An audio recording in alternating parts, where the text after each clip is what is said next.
Assalamu alaikum dear students of class 6th. Hope you'll be fine by the grace of Almighty Allah. Dear students, last वाले video lecture में हमने exercise 16A का पहला वाला question किया था complete और दूसरे वाले क्वेश्चन के दो पार्ट्स हमने किए थे। उसमें इनफैक्ट तीन पार्ट्स है, ए बी और सी।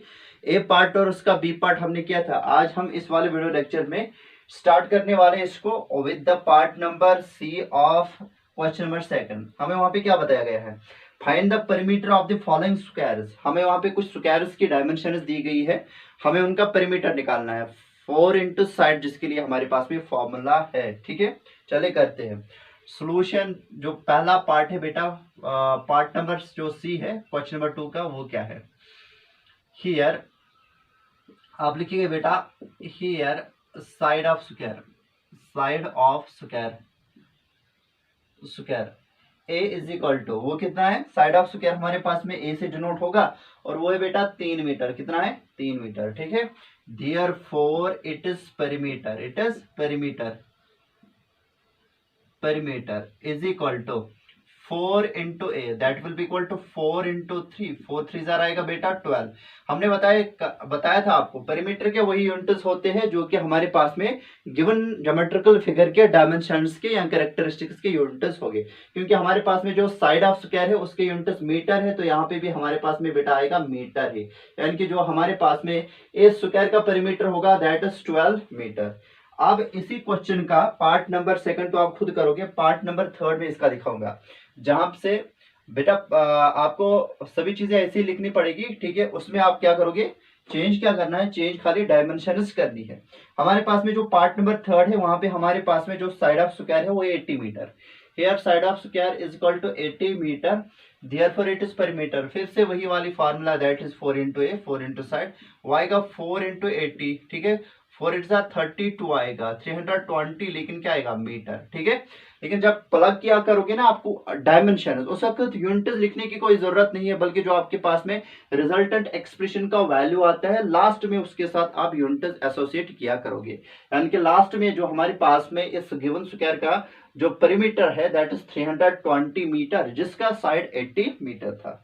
ठीक है, दूसरा पार्ट आप खुद करोगे इसका। ठीक है, अब हम आएंगे क्वेश्चन नंबर 3 पर।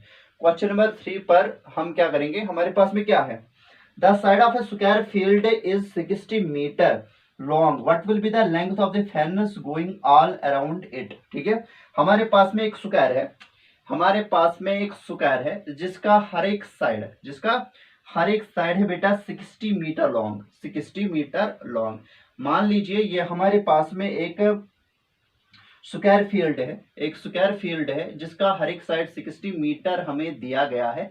हमें बताना पड़ेगा इसकी कुल मिला के लेंथ कितनी होगी, what will be the length of the fence, यानी कि जो दीवार इसको हम इस स्क्वायर फील्ड को लगाए के all around it is boundary, उसकी लेंथ कितनी होगी। Find the length of the fence all going all around it, यानी कि अगर हम उस फेंस के साथ साथ जाएंगे through the whole square field, what about the length of the fence.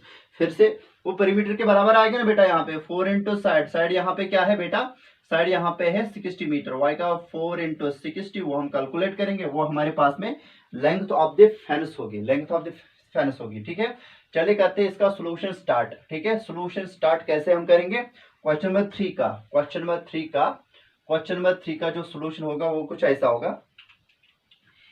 Here side of the square field, यही हम लिखेंगे, here side of square field, square field A is equal to that is 60 metre. ठीक, हम फिर क्या लिखेंगे, therefore length of fence going all around it, therefore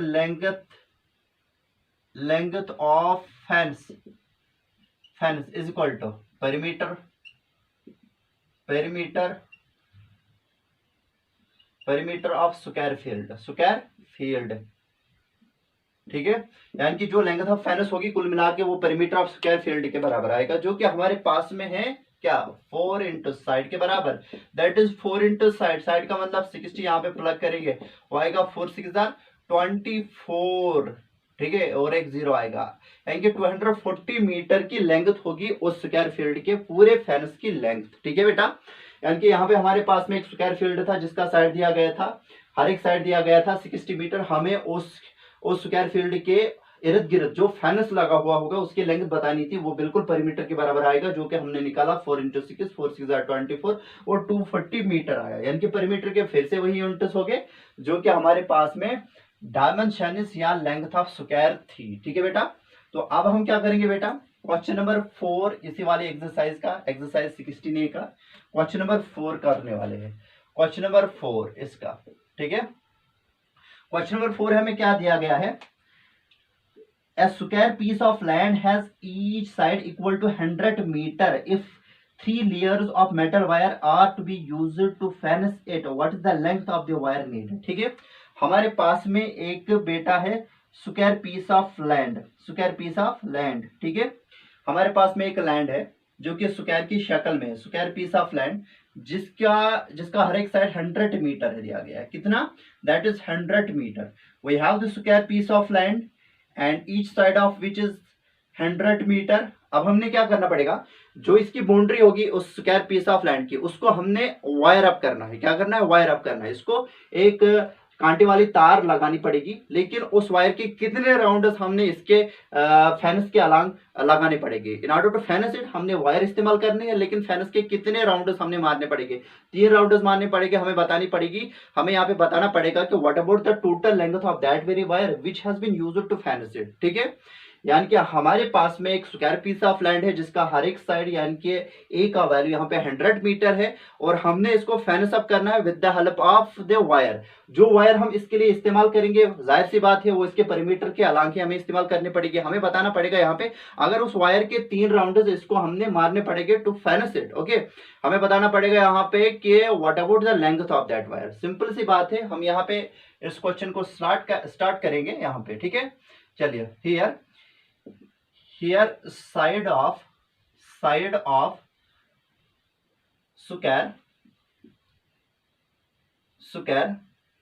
here side of square piece of land, square piece of land, जो हमारे पास में ये square piece of land है उसका साइड कितना है? That is a equal to 100 metre, 100 metre. ठीक है, clearly it is perimeter,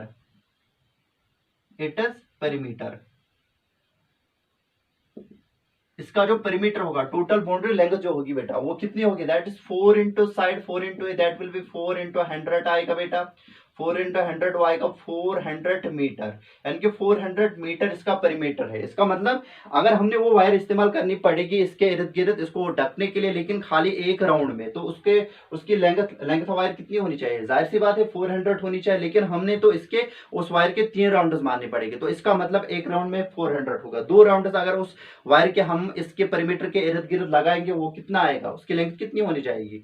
that is should be equal to 2 into 400, that is 800 metre, लेकिन 3 राउंड हमने मारने पड़ेंगे, तो इसका मतलब है length of the wire should be equal to the 3 times the perimeter of the given square piece of land. ठीक है, वही हम यहाँ पे करने वाले हैं। ठीक है, therefore length of the wire used to fence it, to फेनस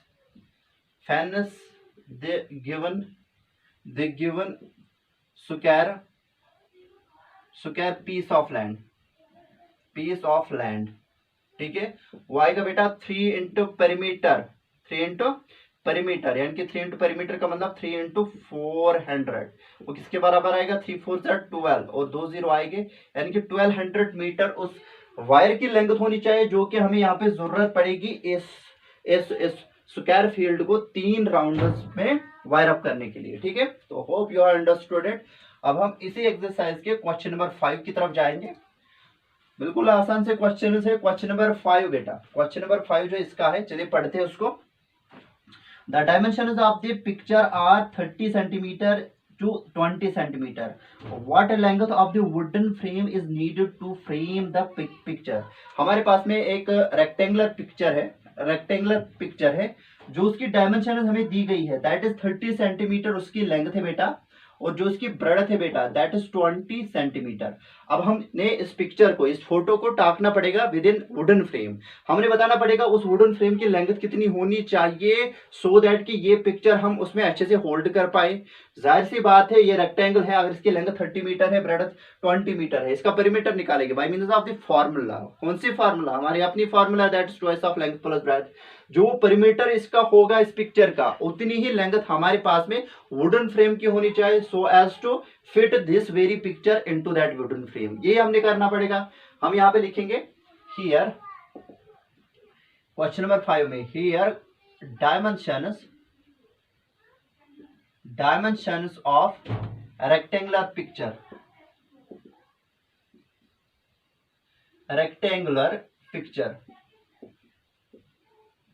जो डायमेंशन हमारे पास में रेक्टेंगुलर पिक्चर के, वो लेंथ कितनी है? That is 30 metre, 30 centimetre in fact, sorry.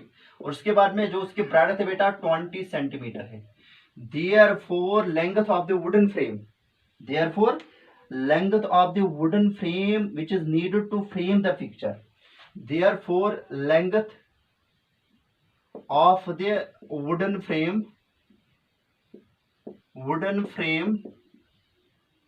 which is needed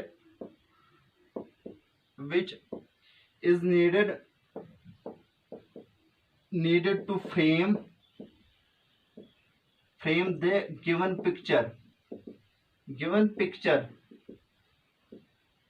वो कितना होगा sir? That will be equal to perimeter of the rectangle,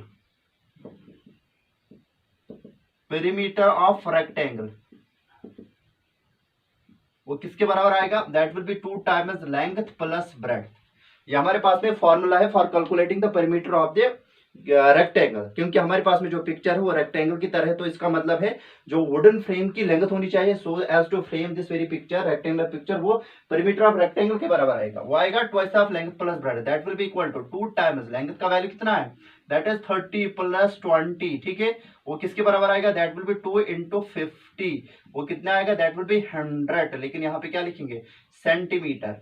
देखिए बेटा, जब हमने प्लग किया ना यहाँ पे लेंथ के बदले अपना वैल्यू दैट इज 30 सेंटीमीटर और ब्रेड्थ का वैल्यू अपना वैल्यू दैट इज 20 सेंटीमीटर, लेकिन हमने इस 30 को यानी कि लेंथ और ब्रेड्थ को विदाउट यूनिट्स यहाँ पे इस्तेमाल किया। आप याद रखिएगा बेटा, जब भी आप कोई भी ज्योमेट्रिकल पैरामीटर किसी भी ज्योमेट्रिकल फिगर के रिगार्डिंग में कैलकुलेट करोगे ना बेटा, जो एक्सप्रेशन होगी जहां पे आप प्लग करोगे आपने गिवन डायमेंशंस, उन डायमेंशंस को विदाउट यूनिट्स आप प्लग किया करना। जो रिजल्ट आपके पास में आएगा एंड एक्सप्रेशन का, उसमें आप अप्रोप्रिएट यूनिट्स इस्तेमाल किया करोगे। फॉर एग्जांपल यहाँ पे पेरीमीटर हमने कैलकुलेट किया, नेट में हमने रिजल्ट क्या आया? 60, नेट में हमें रिजल्ट आया 100, ठीक है, लेकिन ये लेंथ है, लेंथ के यूनिट्स क्या हो गए? वही जो कि हमारे पास में डायमेंशन थी, दैट इज सेंटीमीटर, ठीक है। तो यहाँ पे हमने सेंटीमीटर यूनिट्स इसके साथ एसोसिएट किए। देखिए बेटा, अगर हम यहाँ पे एरिया इस रेक्टेंगुलर पिक्चर का कैलकुलेट करते हैं, हम यहाँ से फिर से लेंथ इंटू ब्रेड्थ फार्मूला इस्तेमाल करते हैं, लेकिन लेंथ और ब्रेड्थ को हम विदाउट यूनिट्स लिखते हैं, लेकिन जो एरिया आता है उसके साथ हम अपने अप्रोप्रिएट यूनिट्स इस्तेमाल करते हैं, जो कि स्क्वायर यूनिट्स हो गए, यानी कि सेंटीमीटर स्क्वायर। ये बहुत ही इंपॉर्टेंट बात है जो कि आपको याद रखनी पड़ेगी, यानी कि plug the dimensions of the given geometrical figure without units. जो एंड एक्सप्रेशन का वैल्यू होगा बेटा, जो एक्सप्रेशन का एंड वैल्यू होगा, उसके साथ आपको अप्रोप्रिएट यूनिट्स लगाने पड़ते हैं, ठीक है। तो hope you have understood it. Next video lecture में फिर से हम मिलेंगे, तब तक के लिए खुदा हाफिज, अस्सलाम वालेकुम।